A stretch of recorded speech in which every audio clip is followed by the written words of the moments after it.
आप सुन रहे हैं कुकू एफएम। कहानी का नाम है 8 बजे का खौफ, जिसके लेखक हैं संवर्त हर्षित। आरजे मनीष की आवाज में कुकू एफएम सुने जो मन चाहे। पार्ट 1, भयानक मंजर। रात के 10 बजे हुए थे। हिमाचल प्रदेश के उस बेहद खूबसूरत गांव में दूर से ही लालटेन की रोशनी दिखाई देने लगी थी। गांव नेशनल हाईवे से बहुत दूर नहीं बसा था, लेकिन फिर भी पहाड़ी प्रदेश में होने के कारण रात होते ही सुनसान हो गया था। गली के नुक्कड़ के पास खड़े होकर दोनों युवक रामू और मनोज चुम्मन चाचा की दुकान पर चाय पी रहे थे। दुकान एकदम चौराहे पर बनी हुई थी। एक लटकती हुई बड़ी सी लालटेन दुकान की शोभा बढ़ा रही थी। जुम्मन चचा शॉल ओढ़े दुकान पर बैठे थे। हालांकि मानसून का मौसम था, लेकिन पहाड़ी इलाका होने के कारण रात में सर्दी बढ़ जाती थी। रामू और मनोज ने भी हाफ स्वेटर पहना हुआ था। जुम्मन चाचा झुंझुलाकर बोले, अरे सरकार इतनी स्कीम बनाती है, 24 घंटे बिजली आपूर्ति फलाना ढिमकाना, फिर भी रात में 1 सेकंड के लिए भी बिजली नहीं रहती। आज के जमाने में भी लालटेन जलानी पड़ती है। रामू चाय की चुस्कियां लेते हुए बोला, अरे टेंशन क्यों लेते हो चचा, अभी बारिश का सीजन है, इसलिए बिजली कट जाती है रात में। वैसे इस बार बहुत तगड़ी फसल होगी जुम्मन चचा, बारिश बहुत अच्छी खासी हुई है इस बार। जुम्मन चचा थोड़े दुखी स्वर में बोले, इस बार का तो हमारा तो मुश्किल लग रहा है बिटवा, फसल ज्यादा अच्छी होगी नहीं। उनकी बातचीत में दिलचस्पी दिखाता हुआ मनोज बोला, कीटनाशक काहे नहीं छिड़कते हो चचा, खाद से फसल बढ़ाने की कोशिश करोगे तो वक्त तो लगेगा ही ना। जुम्मन चचा मनोज और रामू के खाली गिलास वापस लेते हुए बोले, अरे ना बिटवा, फसल खाद से ही बढ़े तभी अच्छा रहता है। भले ही समय लगे, लेकिन फसल की क्वालिटी भी तो बढ़िया मिलेगी ना। तभी ऑटो वाला राजू दुकान के पास ऑटो लेकर आया। दिन भर ऑटो चलाने की थकान राजू की शक्ल पर साफ साफ दिख रही थी। राजू रामू को देखते ही बोला, अरे रामू, तू यहां खड़ा है, वहां तेरी फसल को न जाने क्या हुआ है। रामू एकदम से घबरा कर बोला, क्या हुआ है बे? पता नहीं, मैं ऑटो लेकर तेरे खेत के पास से निकल रहा था, तभी मैंने देखा कि पूरी की पूरी फसल सड़ गई है। उन दोनों के बीच में एकदम से मनोज बोल पड़ा, क्या रे राजू, पीकर आया क्या? ऐसे कैसे सड़ जाएगी फसल? रामू थोड़ा गुस्से में बोला, अगर ये मजाक है तो ठीक मजाक नहीं है राजू, अब मेरा दिमाग खराब हो रहा है। राजू सर पर हाथ रखकर बोला, अरे अपनी अम्मा की कसम, मजाक नहीं है, आ मैं तुझे दिखा कर लाऊं। रामू ने चाय का कप वहीं रख दिया और चल पड़ा। ये देखकर मनोज बोला, अरे रुको, मैं भी चलता हूं। जुम्मन चचा बड़ी फुर्ती से दुकान से बाहर आकर बोले, रुक, मेरा भी दुकान बंद करने का समय हो रहा है, मैं चलता हूं। तीनों ऑटो में बैठकर राजू के साथ चल दिए। जुम्मन चचा राजू के बगल में बैठे थे, जबकि मनोज और रामू पीछे वाली सीट पर। जल्दी गांव का आबादी वाला हिस्सा पीछे छूट गया। मकानों पर लटकी हुई लालटेन भी देखना बंद हो गई। अब वो लोग गांव और हाईवे के बीच पड़ने वाले सुनसान इलाके में पहुंच गए थे। दूर हाईवे पर आती जाती गाड़ियां अभी भी दिख रही थीं। उस इलाके में घुप अंधेरा छाया हुआ था। दूर दूर तक केवल झिंगुरों की आवाजें आ रही थी। राजू ने रामू के खेत के पास ले जाकर ऑटो को रोक दिया। घुप अंधेरे में केवल ऑटो की हेडलाइट से ही फसल का कुछ नजारा दिख रहा था।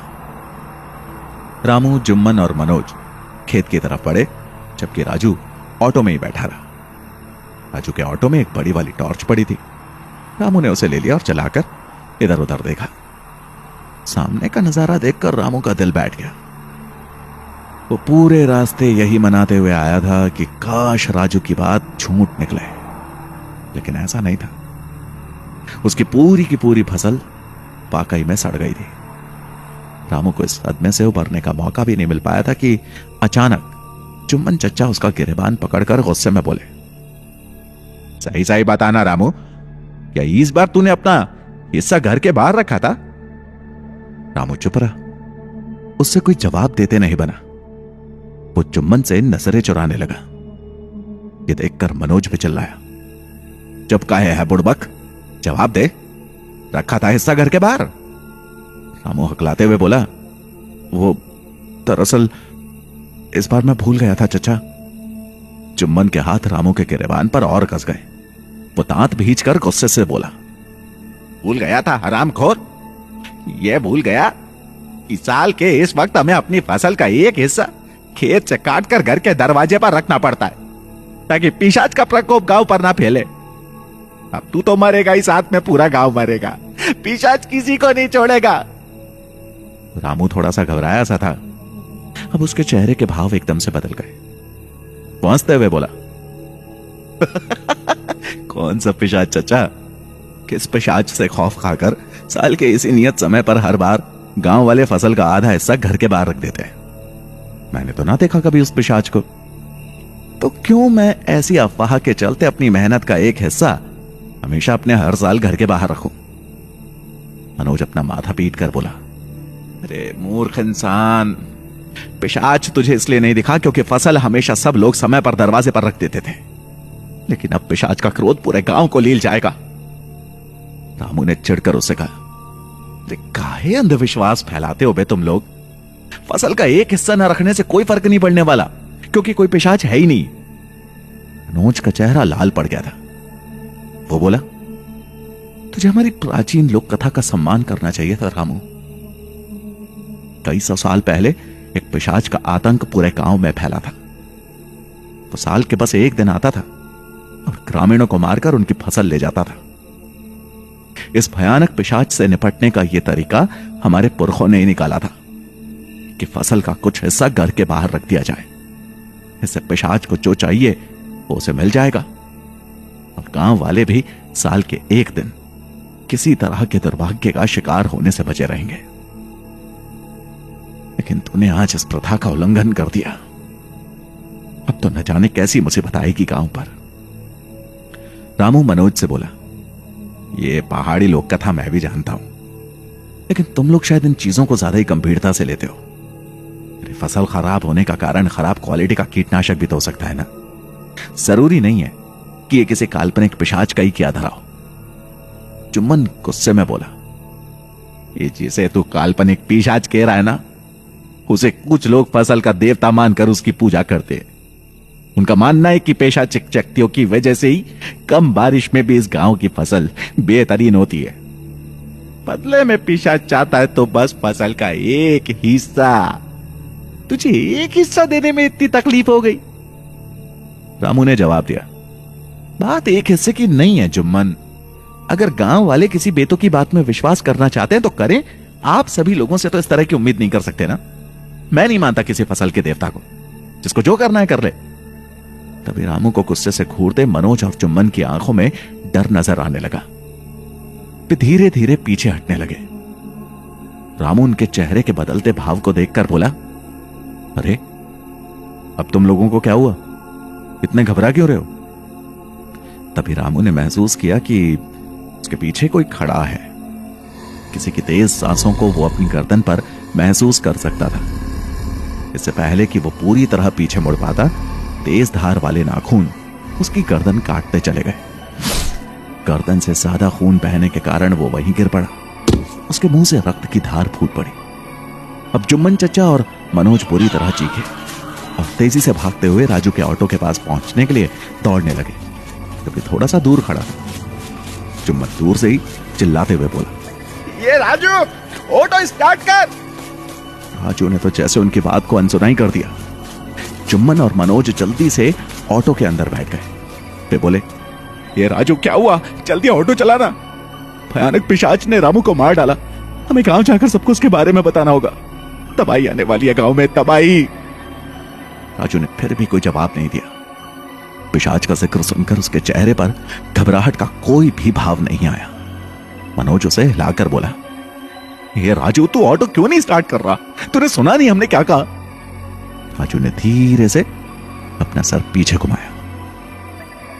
उसके चेहरे पर हल्की मुस्कुराहट थी। इतने भयानक माहौल में भी राजू को मुस्कुराता देखकर जुम्मन और मनोज कुछ समझ नहीं पाए। तभी एक विशाल भयानक हाथ ऑटो के अंदर बैठे चुम्बन की गर्दन पर जाकर कस गया। चुम्बन ने लाख कोशिश की छूटने की, लेकिन वो हाथ उसे ऑटो से बाहर खींचने में सफल हो गया। मनोज तुरंत ऑटो से निकलकर चुम्बन की मदद करने के लिए भागा, लेकिन ऑटो की रोशनी में उसने जो नजारा देखा वो किसी भयानक सपने से कम नहीं था। एक 7 फीट का हल्की लाल त्वचा वाला बेहद पतला दुबला सा प्राणी चुम्बन के ऊपर पूरी तरह से झुका हुआ था। पूरे वातावरण में झींगुरों की आवाज के साथ चुम्बन की गर्दन का मांस चबाए जाने की आवाज भी शामिल हो गई थी। चुम्बन का शरीर थोड़ी देर तक थरथराता रहा और अंततः शांत हो गया। यह भयानक दृश्य देखकर मनोज पूरी तरह से जड़ हो गया। अचानक उस भयानक पिशाच ने चुम्बन की गर्दन से मांस उधेड़ना बंद कर दिया। उसे भी पीछे खड़े मनोज की उपस्थिति का आभास हो चुका था। वो उठा और मनोज की तरफ मुड़ा। उस लंबे और असामान्य रूप से पतले पिशाच को देखकर मनोज के मुंह से चीख भी नहीं निकल रही थी। उस पिशाच के पतले चेहरे पर एक जोड़ी भयानक काली छोटी छोटी आंखें थी। पतले लेकिन लंबे कान, छोटी सी नाक और भयानक पैने दांत। इतना विकृत चेहरा देखकर किसी की भी सिट्टे पिट्टे गुम हो सकती थी। पिशाच कुछ कर नहीं रहा था, बस मनोज को देख रहा था। मनोज धीरे धीरे पीछे की तरफ मुड़ा और पूरी ताकत के साथ भागने की कोशिश की, लेकिन वो 7 फीट का पिशाच असामान्य रूप से तेज था। उसका भयानक पंजा भागते हुए मनोज की छाती चीरकर आर पार हो गया। मनोज के मुंह से खून का फंवारा छूट पड़ा और वो भी वहीं ढेर हो गया। मौत के इस तांडव के बाद राजू ऑटो से निकला। पिशाच के पास जाकर पहले सिर झुकाकर उसका अभिवादन किया और फिर घुटने के बल बैठकर बोला, हे फसल के देवता, जैसा कि मैंने वादा किया था, आपको 3 व्यक्तियों की बलि मिल चुकी है, जिनमें से एक ने 100 साल पहले बने नियम का उल्लंघन भी किया था। उम्मीद है कि इनके रक्त ने आपके क्रोध को शांत कर दिया होगा। अब बस इस गांव पर रहम खाइएगा। आगे से कोई दरवाजे पर फसल ना रखने की गलती नहीं करेगा। पहली और आखिरी भूल समझकर इस गांव को एक और मौका दे दीजिए। पिशाच कुछ पल रुका। उसने अपना भयानक हाथ उठाया और राजू के सिर पर रख दिया, मानो कह रहा हो कि मुझे तुम्हारा प्रस्ताव स्वीकार है। इसके बाद वो मुड़ा और अविश्वसनीय गति से भागते हुए उसी अंधकार में गुम हो गया जहां से वो आया था। राजू भी अपना ऑटो मोड़कर वापस चल दिया, जैसे कि कुछ हुआ ही ना हो।